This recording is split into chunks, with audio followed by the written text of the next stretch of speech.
3년이 넘는 시간을 질질 끌면서 받아들일 수도 없는 목리를 부리던 인도네시아가 드디어 KFX 사업에 밀린 분담금을 전부 납부하겠다고 계약서에 서명했습니다. 인도네시아 정부가 그동안 미납한 8천억을 2026년까지 납부하기로 한 기존의 계약을 그대로 유지하기로 한 것인데요. 그간 인도네시아 대통령이 나서서 경제 사정이 어려우니 분담금을 축소할 수 없겠냐며 재협상하자며 생떼를 쓰기도 했고, 국방부 장관 프라보워 수비안토는 일부러 프랑스, 오스트리아 등을 돌면서 다른 전투기를 구매할 것처럼 한국의 속을 썩였으나 결국에는 협상 3년 만에 전부 해결됐습니다. 인도네시아는 왜 갑자기 돌변한 것일까요?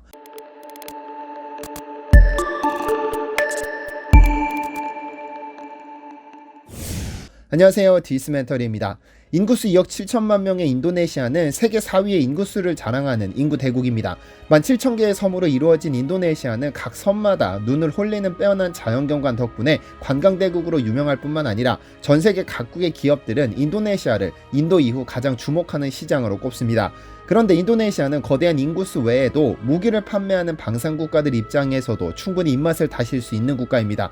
왜냐하면 인도네시아가 처한 외교 상황이 그리 간단치 않기 때문이죠. 지난 1953년 중국은 지도를 하나 편찬하면서 중국 남쪽의 해역에 자신들 마음대로 9개의 선을 그리고는 이를 중국 영토라고 주장하기 시작합니다.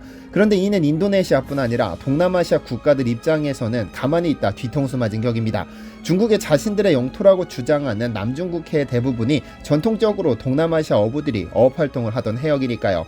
그런데 인도네시아는 자국의 해역과 중국이 주장하는 남중국해와 겹치지는 않지만 한 곳이 충돌의 불씨가 되었죠. 바로 보르네오해에 자리한 나투나 제도입니다. 지난 2016년부터 인도네시아와 중국 사이에는 나투나 주변 해역의 어업권을 두고 끊임없이 신경전을 펼치고 있는데, 이 나투나 제도 해역은 천연가스 등 해양 자원의 보물창고이지만 인도네시아의 배타적 경제 수역과 중국의 남해 구단선과 일부 면적이 겹칩니다. 그래서 인도네시아 정부가 2017년 7월 나투나 주변 해역을 북나투나라고 명명해 지도로 표기하고 구축함 및 전투기 등을 추가로 배치해 중국에 맞섰는데요.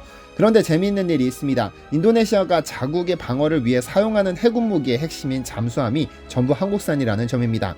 지난 4월 인도네시아 육군 통합군사령관 하디 차흐얀토는 나투나 지역의 군 부두에서 잠수함 알루고로 405의 취역을 알렸습니다. 이 잠수함은 중국과 대치 중인 나투나 제도 끝에 배치돼 유사시 중국군을 상대하는 임무를 맡았습니다.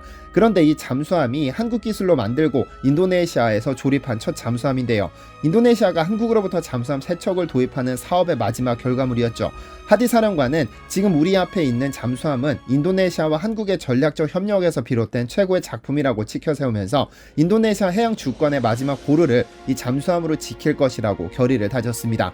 그런데 해양에서 중국과 맞서기 위해서는 잠수함이나 전함만으로는 충분치 않습니다. 유사시 해당 영해까지 빠르게 출격할 수 있는 전투기가 필수인데, 인도네시아가 이 문제를 해결하기 위해 러시아에게 1조 3천억 원을 투입해 SU-35 11기를 도입하기로 계약서까지 작성했었는데요. 그러나 미국이 러시아, 북한, 이란에 대한 통합제재법을 위반했다며 항의했고 무기한 연기되고 말았습니다. 그렇게 인도네시아는 한국과 KFX 사업을 시작하게 된 겁니다. 국가를 지키기 위해 필수적인 방위 산업은 자국의 방어뿐 아니라 수출이 성사되었을 때 시장 가격이 존재하지 않아 어마어마한 이윤을 남기는 노른자 산업입니다. 한국은 북한의 도발을 억제한다는 목적으로 엄청난 무기들을 개발해왔고 그 결과 세계 6위의 군사강국이 되었죠. 그 중에서도 한국형 전투기 사업, 즉 KFX 사업은 한국의 항공산업을 단번에 세계 최상위권으로 끌어올려줄 사업으로 기대를 모았는데요. 개발비만 8조 8천억 원이 투입되는 단군 이래로 가장 큰 무기 개발 사업입니다. 그런데 인도네시아가 등장해서는 한인 이주 역사 100주년이라는 명분을 내세워 개발비의 20%, 즉 1조 7천억 원을 부담하겠다고 했습니다. 이 사업은 한국이 운용 중인 F4, F5, F16 전투기의 노후화를 대비해 F6 플러스 알파급 전투기를 개발하는 사업으로 다른 나라에서는 생산하지 않는 기종입니다. 이를 자체적으로 개발해 기술력 축적, 구매비용 절감, 수출이라는 3마리 토끼를 꿈꿨습니다.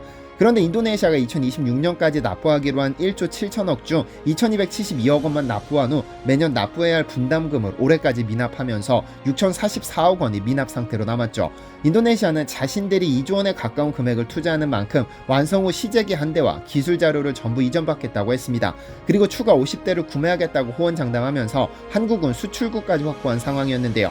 하지만 국방부 장관 프라보워 수비안토를 중심으로 코로나로 경제난이 심화됐다며 분담금 비율을 낮추자거나 지급 기한을 2031년까지 늦춰달라거나 인도네시아가 자체 생산하면 직접 수출해도 되겠느냐 등등 말도 안 되는 생떼를 쓰면서 분담금 납부를 미루기만 했는데요.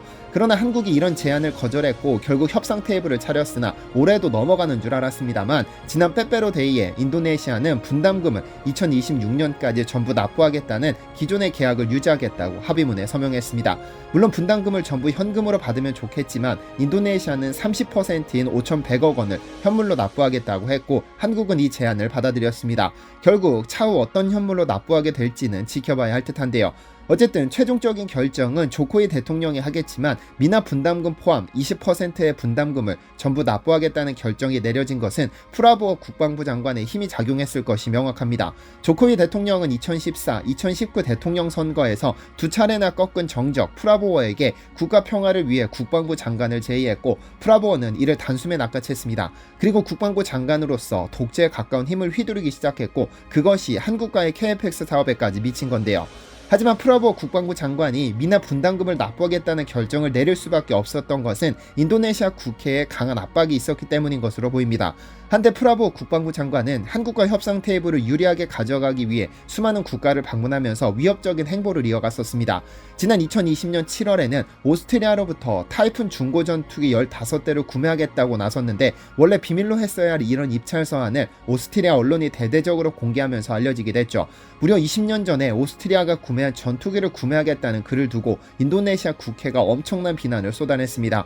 국방, 외교를 담당하는 인도네시아 하원 제1분과위원회 투바구스 하사누딘 의원은 최근 국방부 장관이 오스트리아로부터 중고 전투기를 구매하겠다며 보낸 서신을 당장 취소하라면서 중고 전투기를 구매하는 일은 절대로 용납될 수 없다고 강한 어조로 비난했죠. 군에서 30년 이상 근무한 경력이 있는 그는 국회는 국민들에게 더 이상의 중고 전투기 구매는 없을 것이라고 약속했을 뿐 아니라 중고 전투기 구매에 따르는 부품 조달 및 유지 보수에 천문학적인 비용이 낭비된다는 점을 왜 모르느냐며 비판을 이어갔죠.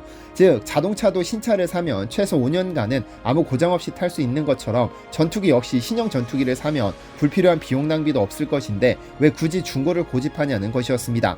2012년 인도네시아는 다른 나라로부터 전투기를 구매할 때는 부품, 지적재산권, 엔지니어링, 인력 지원, 인도네시아 개인 및 기업이 제공하는 기술훈련 지원이 있어야 하며 계약의 일정 부분을 공동생산, 합작투자, 재구매, 기술전수 또는 훈련 교육 등의 방법으로 되돌려줘야 한다는 법률을 두고 있는 바 오스트리아로부터의 중고 전투기 구매는 이러한 법률을 위배하는 불법인 것이죠. 사실 이 유로파이터는 중고 전투기라는 사실 외에도 많은 스토리를 가진 전투기입니다. 한국이 2011년 차세대 전투기 도입 사업에 입찰하기도 했었는데 당시 스텔스 잡는 전자망 전투기로 알려지면서 미국 무기로 무장한 한국 공군의 게임 체인저가 될 수도 있을 것으로 봤었습니다. 그러나 한국은 채택하지는 않았는데 유로파이터의 성능이 개발국조차도 사용하지 않을 정도로 쓰레기였기 때문입니다. 현재 이 전투기는 유럽과 중동 등지에서 571대가 운용되고 있으나 사용 중인 모든 국가에서 불만이 쏟아지고 있습니다. 요격에 특화된 기체로 개발했기 때문에 장거리 비행 능력이 떨어지고 기체 수명도 타 기종에 비해 한없이 짧고 주요 부품의 내구성과 신뢰도의 문제가 끊임없이 제기됐었죠. 막대한 개발비가 투자됐음에도 공동개발국인 독일, 영국, 이탈리아, 스페인까지 이 전투기를 포기했습니다. 영국의 경우 50대를 전부 퇴역시켰고 독일은 128대 중 오직 4대만이 전투가 가능한 상태라서 대부분 중고 시장에 내놨습니다. 어쨌든 이렇게 폐기 처분 중인 유로파이터를 천문학적인 비용으로 중고로 구매하겠다고 하니 인도네시아 국회가 발칵 뒤집힌 겁니다. 하사누딘 의원은 이제까지 국회가 승인한 전투기는 러시아 전투기 구매와 한국과 협력 중인 KFX 공동개발뿐이니 여기에 집중하라고 강조했는데요. 전투기 구매는 러시아와 진행하고 개발은 한국과 협력해야 한다고 강조했는데 사실상 러시아의 전투기 구매는 유명무실한 상태였습니다. 미국이 반대했기 때문이죠. 그러나 KFX는 인도네시아가 분담금만 제대로 납부하면 인도네시아가 꿈꾸는 전투기뿐 아니라 전투기 기술까지 보유하게 되고 장차 인도네시아가 무기를 직접 개발할 수도 있는 자양분이 됩니다. 그런데 프라보어 국방부 장관이 목리를 부리다 영혼이 탈탈 털리도록 욕을 한 바가지 먹은 것이죠. 어쨌든 한국은 인도네시아의 분담금 없이도 지난 4월 9일 오후 시제기 출고식을 진행했습니다. KF-21이라고 명명된 이 전투기는 2026년까지 2200회의 시험 비행을 무사히 통과하면 이제 한국은 자국 전투기를 보유한 세계 13번째 국가가 됩니다. 여기에 4.5세대 이상 초음속 전투기를 개발한 8번째 국가이기도 하죠. 국산화율 65%를 달성한 이 사업이 완전히 성공적으로 마무리된다면 한국은 드디어 미국의 버금가는 전투기 강국으로 도약하게 될까요? 좋아요. 시청해주셔서 감사합니다.